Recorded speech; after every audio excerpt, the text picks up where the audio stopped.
Hello guys, এখন বাজে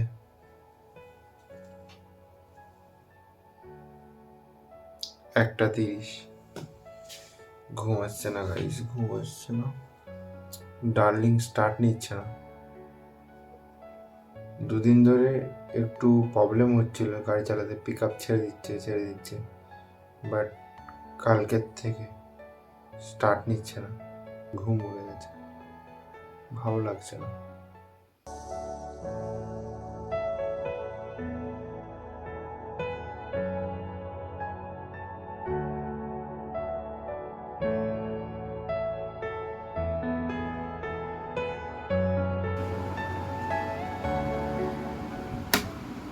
guys আর তাকাতে পারছি না, চোখ জ্বলে যাচ্ছে গাইজ।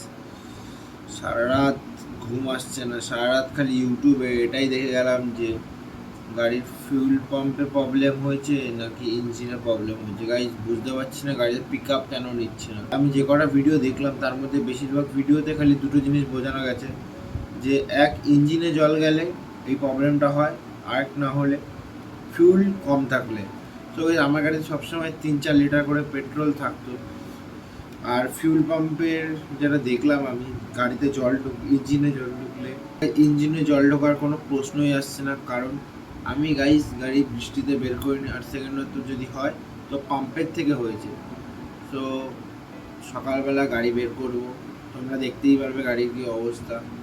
আর গাড়িতে আমি আর তাকাতে পারছি না, চোখগুলো ছোট ছোট হয়ে গেছে, পারছি না তাকাতে। 4:58, 5টা বাজতে যায়, একটু ঘুমাই, ঘুম থেকে উঠে তোমাদের সাথে কথা বলছি। Good morning guys. রাতে এই জামাটা পরেই শুয়ে পড়েছিলাম, শরীরটা খুবই খারাপ হয়ে গেছে গাইস, মাথা খুব যন্ত্রণা করছে, যার জন্য ঘুম থেকে উঠে মাথায় তেল দিয়েছি, তোমরা তো দেখতেই পাচ্ছ। জানি না কি হবে, আজকে যাবো সার্ভিস সেন্টারে।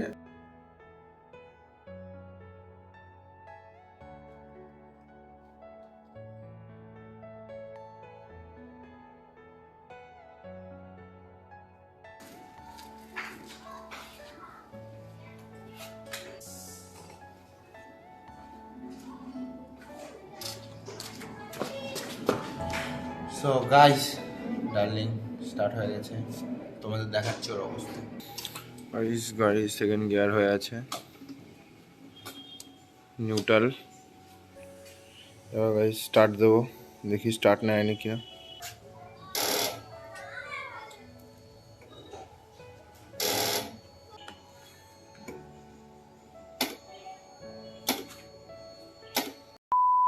সো গাইস ফাইনালি আমি রেডি হয়ে গেছি। আর গাইস একটাই রাস্তা, প্রায় 6 কিলোমিটার মতো।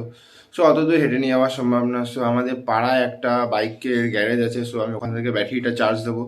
সো চার্জ দিয়ে তারপর বাইক নিয়েই যাব। সো দেখা হচ্ছে রাস্তায় বেরিয়ে।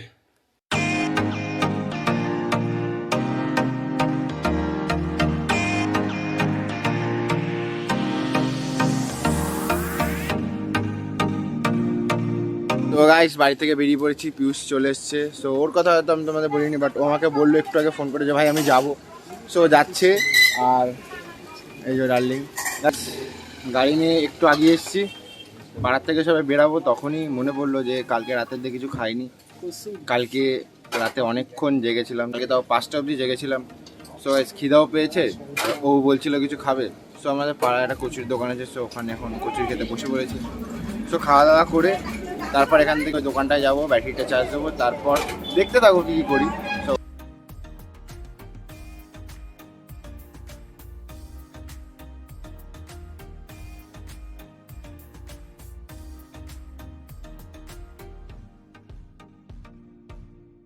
গাইস খাওয়া দাওয়া হয়ে গেছে, আমরা গাড়ি ঠেলে ঠেলে নিয়ে যাচ্ছি।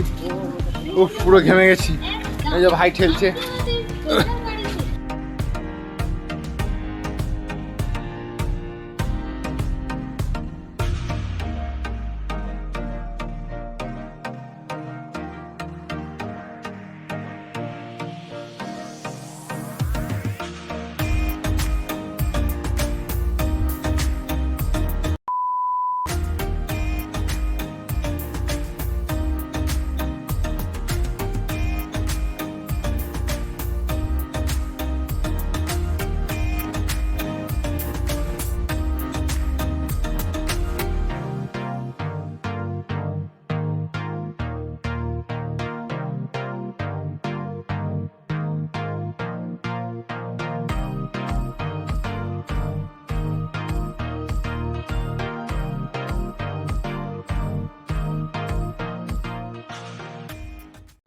সো গাইজ বহুত কষ্ট হচ্ছে, ওই যে পিউষ ছেলছে এখন। পেয়ে গেছি গাইজ, তোমাদের বলতে ভুল করেছি। মাইকেলনগর থেকে চিনার পাট 8.1 কিলোমিটার। ও পারছে না গাইজ।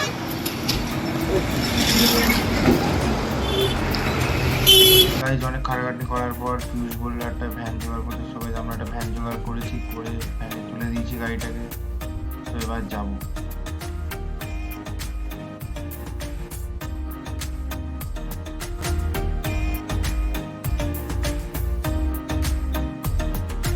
গাইস ফাইনালি আমরা যাচ্ছি দার্জিলিং। আমি পিউষ, মারাত্মক গরম লাগছে। হ্যাঁ এলাকা করে টান, আমরাও মাঝে মাঝে নেমে একটু ঠেলে দিচ্ছি।